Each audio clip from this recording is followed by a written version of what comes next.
জ্বালানি খাতে আমদানি নির্ভরতা কমিয়ে গ্যাস উৎপাদনে স্বয়ংসম্পূর্ণ হবার অভিপ্রায়ে কামতা ২ এবং তিতাসে ৩টি অর্থাৎ মোট ৪টি মূল্যায়ন উন্নয়ন কূপ খনন কর্মসূচি আমরা শুরু করেছি।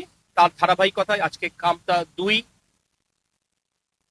কূপের মূল্যায়ন এবং উন্নয়ন কর্মসূচির আমরা শুভ উদ্বোধন করতে এখানে উপস্থিত হয়েছি। আল্লাহর দরবারে লাখো কোটি শুকরিয়া। আমরা আশা করছি এই ৪টি কূপের মাধ্যমে ইনশাল্লাহ আগামী বছর জুনের মধ্যে আমরা প্রায় ৫৫ মিলিয়ন ঘনফুট গ্যাস আমরা জাতীয় গ্রিডে সরবরাহ করতে পারব।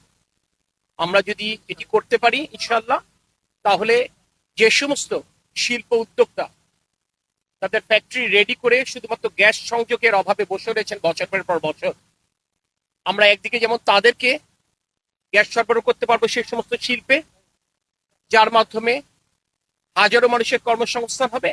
অপরদিকে জ্বালানি আমদানি করতে যে বৈদেশিক মুদ্রার উপর যে চাপ তৈরি হচ্ছে, সেই চাপটাও ইনশাল্লাহ কমে আসবে। আজকের এই প্রকল্পর উদ্বোধনের মাধ্যমে তারেক রহমানের নেতৃত্বাধীন গণতান্ত্রিক সরকার বাংলাদেশের জনগণকে এই বার্তাটাই দিতে চায় যে আমরা আস্তে আস্তে জ্বালানি এবং বিদ্যুৎ খাত আমদানি নির্ভরতা কমিয়ে আনবো এবং আমরা এই ক্ষেত্রে স্বাবলম্বী হব। আমাদের মূল লক্ষ্য হচ্ছে সাশ্রয়ী মূল্যে নিরবিচ্ছিন্ন জ্বালানি এবং বিদ্যুৎ সরবরাহ নিশ্চিত করা।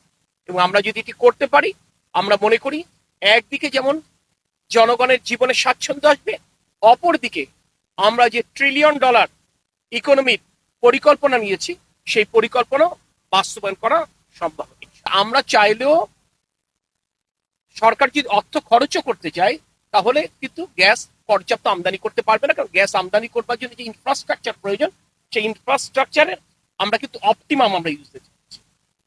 এই যে বিষয়গুলোকে আপনাকে বুঝতে হবে। এই সরকার মাত্র ৩ মাস সময় নিয়েছে।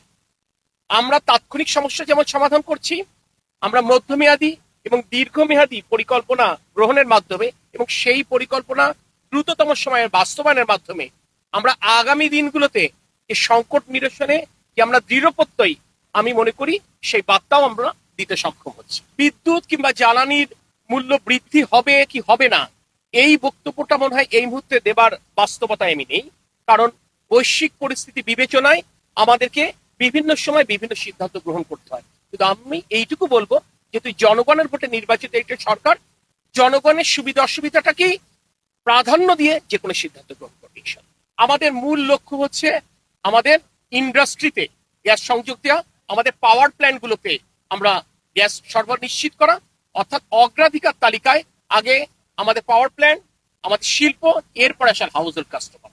সারা পৃথিবী যুদ্ধ পরিস্থিতির কারণে সরবরাহ ব্যবস্থা ব্যাঘাত ঘটবার কারণে সমন্বয় করতে হয়েছে। বৈশ্বিক পরিস্থিতি বিবেচনায় এটা প্রতিনিয়ত সমন্বয়।